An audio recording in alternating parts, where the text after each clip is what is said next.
Dia baru saja menghancurkan rival terbesarnya, menaklukkan dunia, dan memicu kerusuhan paling brutal di pertarungan terbesar sepanjang sejarah MMA. Malam itu, pria tak terkalahkan ini tidak peduli pada polisi, denda miliaran rupiah, atau sanksi dari bos UFC sekalipun. Namun di puncak kejayaannya, sebagai salah satu pria paling berbahaya di bumi, ternyata hanya ada satu ketakutan di kepalanya. Bagi Khabib Nurmagomedov, ia justru lebih takut menghadapi hukuman ayahnya dibandingkan melawan Conor McGregor beserta seluruh timnya dalam satu malam. Mari kita selami bagaimana ia ditempa di alam liar Dagestan dan mengapa kelak ia memilih berjalan pergi membuang uang ratusan juta dolar begitu saja di saat seluruh dunia memohon dirinya untuk tetap bertarung. Khabib Nurmagomedov tidak lahir di atas matras empuk gym Amerika. Ia lahir di Dagestan, sebuah wilayah di pegunungan Kaukasus Rusia yang memiliki sejarah konflik yang sangat keras. Di tempat ini, menjadi tangguh bukanlah sebuah pilihan, melainkan syarat mutlak untuk bertahan hidup. Saking kerasnya alam dan sejarah di sana, sudah menjadi kultur yang wajar melihat anak-anak kecil dilatih bergulat dan bertarung keras oleh ayah mereka sendiri sejak dini. Di tengah lingkungan yang keras ini, berdirilah ayah Khabib, Abdulmanap Nurmagomedov. Ia adalah seorang veteran militer sekaligus juara nasional judo dan kombat sambo. Hatinya hancur melihat banyak anak muda Dagestan yang terjerumus dalam kemiskinan hingga berakhir pada kriminalitas dan konflik di jalanan. Sebagai wujud keprihatinannya, Abdulmanap nekat menjual hartanya demi membangun sebuah gym sederhana. Ia mengubah agresivitas anak-anak jalanan menjadi sebuah prestasi dan membentuk generasi. Metode latihan di sana sangat keras. Anak-anak diajarkan untuk menghadapi rasa takut mereka sejak dini. Salah satu momen terkenal terjadi saat Khabib berusia 9 tahun. Ia disuruh oleh ayahnya bergulat dengan seekor beruang. Ketika beruang itu mencoba menggigitnya, Khabib mengadu pada sang ayah. Ayahnya berkata, kalau begitu, gigit balik dia, itu bukan masalah. Namun di balik semua latihan fisik yang keras itu, Abdulmanap memegang satu prinsip mutlak, pendidikan dan moral adalah nomor satu. Baginya, otot tanpa moral hanyalah senjata yang akan menghancurkan masyarakat. Fakta gilanya, Khabib pernah dihukum dengan porsi latihan lebih berat karena ia mendapat nilai buruk saat belajar membaca Al-Quran. Sang ayah bahkan punya aturan besi, nol toleransi untuk kriminalitas. Jika polisi menelponnya, melaporkan muridnya yang berbuat ulah, Abdulmanap hanya akan menjawab, dia memang atletku, tapi sejak telepon ini berdering, dia bukan lagi bagian dari timku. Ia memiliki prinsip, satu tomat busuk harus segera dibuang agar tidak merusak seluruh tomat di dalam kotak. Kombinasi antara disiplin, alam yang keras, serta fondasi moral dan pendidikan ini melahirkan sesuatu yang berbeda. Gym sederhana itu sukses mencetak banyak petarung kelas dunia, dan dari sanalah Khabib tumbuh menjadi sosok yang tidak biasa. Ia menjadi juara dunia kombat sambo 2 kali berturut-turut, lalu mencetak 16 kemenangan beruntun di dunia MMA profesional. Dan akhirnya, badai dari pegunungan Kaukasus itu tiba di panggung terbesar dunia. Seorang petarung yang tidak mudah goyah, tidak bisa dipermainkan secara mental, dan hanya tunduk pada ayahnya.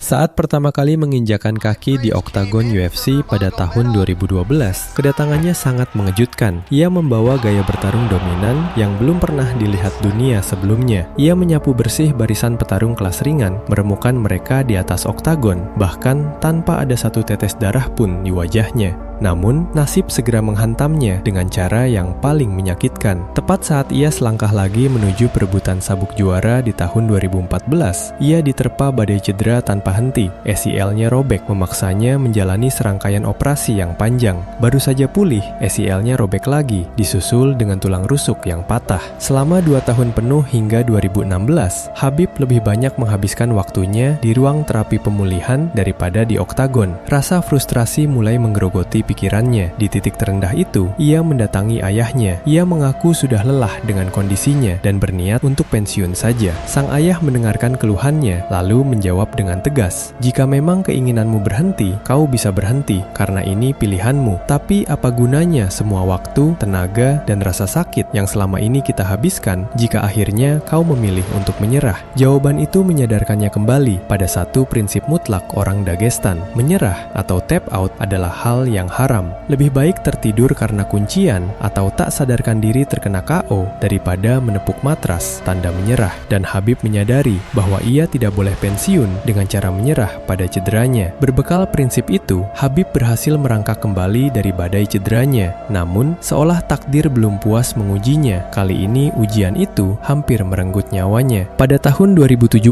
tepat sebelum pertarungan pentingnya di UFC 209, tubuhnya dipaksa melewati batas wajar manusia saat memotong berat badan ekstrim. Tepat jam 4 pagi, Khabib dilarikan ke UGD rumah sakit dalam kondisi kritis. Bagi atlet normal, rentetan siksaan ini adalah tiket pasti menuju pensiun dini. Namun, bagi pria yang diharamkan untuk menyerah ini, ia tetap memilih untuk bangkit. Ia kembali bertarung, mencetak deretan kemenangan beruntun, hingga akhirnya berhasil merebut sabuk juara dunia yang baru saja ditinggalkan oleh Conor McGregor. Namun, tahta yang baru ia peroleh ini justru mengantarkannya pada sebuah pusaran konflik yang lebih besar, membangunkan sisi paling ganas dari dirinya dan menciptakan guncangan terbesar dalam sejarah dunia MMA untuk selamanya.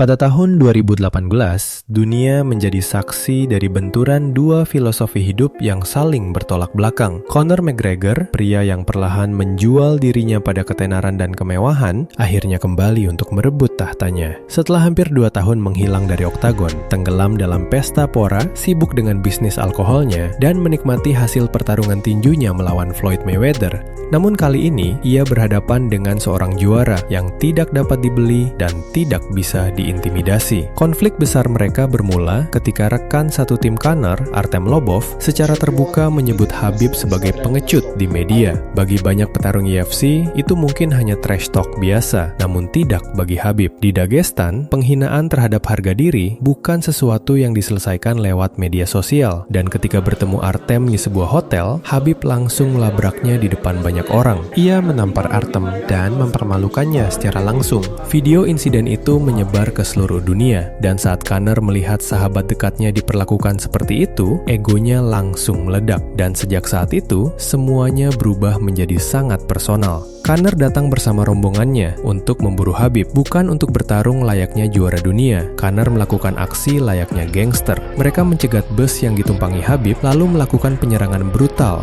hingga membuat sejumlah petarung terluka di dalamnya. Клянусь Аллахом, бой не бой, я пришел бы туда, там, где ты сказал бы. Любое место. Что, Бруклине мало места, где мы могли бы встретиться? Come here. Send me a message, like location. I'm gonna come. Wherever you want, doesn't matter. Ireland, New York, Brooklyn, or Moscow, doesn't matter. Setelah itu, Conor harus mempertanggungjawabkan tindakan kriminalnya di pengadilan. Sedangkan di sisi lain, Khabib justru berhasil menaiki tahta juara lightweight UFC yang telah lama ditinggalkan Conor. Iaquinta is a real Brooklyn gangster. This is not about chicken. Iaquinta is real gangster. He come here. Where's Conor? He wanna fight with boss?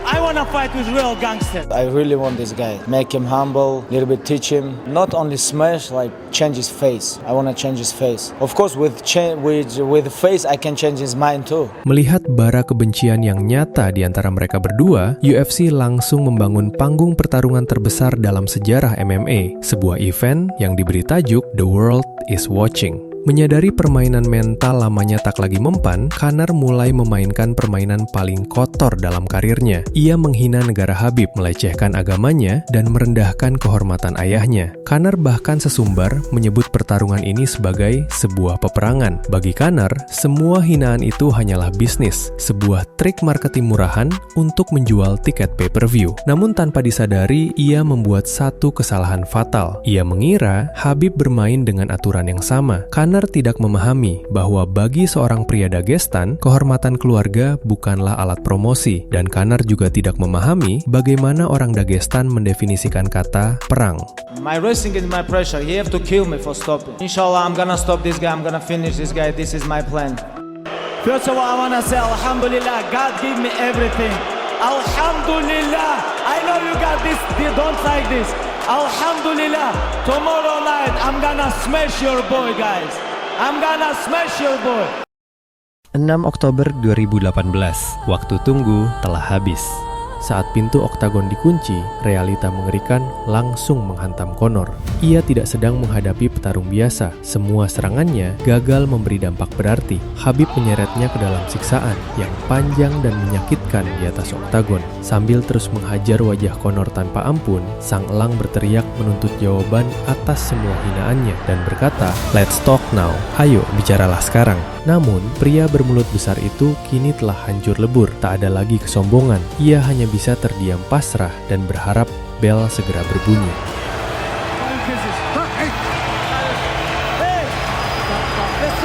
Memasuki ronde keempat, Khabib tidak hanya mencoba mengakhiri pertarungan. Alih-alih sekedar mencekik lehernya, Khabib memilih untuk mengunci rahang Conor. Ia mengerahkan seluruh tenaganya untuk membungkam dan meremukkan mulut kotornya. Tap out. Conor menyerah, mengemis belas kasihan dari monster yang ia bangunkan sendiri. Bagi banyak orang, pertarungan itu sudah selesai. Tapi tidak untuk Khabib. Baginya, perang hanya berakhir jika di antara mereka pingsan atau mati. Ia melempar pelindung giginya, lalu melakukan aksi gila di luar nalar. Ia melompati pagar oktagon, menerjang langsung ke tengah kerumunan tim McGregor sendirian. Aksi gila ini memicu kerusuhan paling brutal dalam sejarah UFC. Bahkan di luar arena, kedua belah supporter saling bertarung. We don't come here win belt, money, nothing. We come here for war. Namun di balik aksi gila itu, ia menyadari satu hal yang membuatnya takut. Ayahnya sedang menonton dari rumah dan siap menghukumnya. I know my father gonna smash when I go home because I know he's gonna smash. Tapi terlepas dari itu semua, setelah malam itu, nama Khabib melambung tinggi ke seluruh dunia. Ia menjadi wajah baru olahraga ini, membawa UFC ke panggung yang lebih besar dan berhasil meraup sponsor raksasa dari negara-negara Timur Tengah. Khabib kemudian mendapatkan ketenaran dan kekayaan yang sangat luar biasa. Namun ironisnya, sesuatu akan terjadi dan ia memilih untuk berhenti dan membuang semua tahta serta kekayaan itu ke dalam tong sampah. Setelah hukuman skorsing selesai, pada 2019, Khabib kembali bertarung melawan Dustin Poirier. Laga ini sangat bersejarah. Untuk pertama kalinya dan satu-satunya, sang ayah bisa hadir dan mendampinginya langsung di sisi oktagon. Pada laga UFC 242 itu, secara keseluruhan Khabib mendominasi jalannya pertandingan. Namun, sebuah momen menegangkan sempat terjadi. Dustin berhasil menangkap leher Khabib dengan kuncian yang sangat dalam. Seluruh arena menahan napas. Namun nyatanya, Khabib sedang melakukan strategi gila. Ia sengaja memberikan lehernya sebagai jebakan untuk menguras tenaga Dustin. Di tengah cekikan itu, sebuah pikiran melintas di kepalanya. Dustin, pria yang gila. Apa dia pikir aku akan menyerah di hadapan ayahku? Coba saja. Khabib dengan tenang melepaskan diri, membalikkan keadaan, dan mencekik Dustin hingga tap out. Kemudian dia menghampiri Dustin dengan penuh hormat. Khabib meminta pada Dustin untuk bertukar kaos. Ia berjanji akan menjual kaos itu dan seluruh hasilnya disumbangkan untuk kegiatan amal Dustin guna membantu pembangunan sumur air di Uganda. Baru beberapa menit sebelumnya, mereka saling mencoba menghancurkan satu sama lain di dalam oktagon. Namun setelahnya, kedua petarung ini memilih menggunakan nama besar mereka untuk membantu orang lain. We famous, we have money, we can help people, why not? If you have money in your hand, this is very good, but if money go in your mind, this is very bad. Namun kebahagiaan itu tak bertahan lama. Pada tahun 2020, Abdul Manap meninggal dunia akibat COVID-19. Dunia Khabib runtuh. Sosok pembimbing di balik semua kemenangannya kini telah tiada. Namun oktagon tak peduli dengan duka seorang petarung. Di depan mata telah menanti seorang fighter yang haus darah. Justin Gaethje baru saja menghancurkan Tony Ferguson dalam duel brutal penuh darah. Dan setelah kemenangan itu, Justin berkata ia ingin melihat bagaimana darah Khabib menetes untuk pertama kalinya di oktagon. UFC 254 menjadi saksi. Bahkan ketika dalam kondisi bergabung, ketajaman insting Khabib tidak hilang sedikitpun. Di ronde pertama, ia terus maju menekan untuk menguras tenaga Gaethje. Khabib membaca detail kecil yang luput dari lawannya. Gaethje baru tiba di Abu Dhabi 1 minggu yang lalu dan mengalami jet lag tanpa ia sadari. Di ronde kedua, Gaethje mulai kehabisan napas. Khabib menjatuhkannya dan bersiap melakukan armbar, kuncian favorit ayahnya. Namun ia teringat Gaethje pernah berkata tak akan pernah melakukan tap out. Di momen itu, Khabib membuat keputusan berbeda. Ia tak mau mematahkan lengan lawannya tepat di depan kedua orang tua Gaethje yang menonton langsung. Ia pun mengubah arah serangannya, beralih ke triangle choke dan hanya menidurkannya tanpa memberikannya cedera. Laga berakhir. Alih-alih melihat darah Khabib, dunia justru melihat air mata yang keluar dari kedua matanya. Khabib menangis, meratapi kepergian ayahnya. Sesaat kemudian, ia membuat pengumuman yang mengejutkan dunia. Ia resmi pensiun. Alasannya sederhana, setelah ayahnya tiada, ibunya memintanya untuk berhenti bertarung, dan Khabib menyanggupinya. Ia berjanji bahwa malam itu adalah laga terakhirnya. She don't wanna go fight without father, but I promise her it's gonna be my last fight. And if I give my word, I have to follow this. Dengan sisa-sisa air mata, Khabib menyegel karirnya dengan 29 kemenangan tanpa kekalahan untuk selamanya.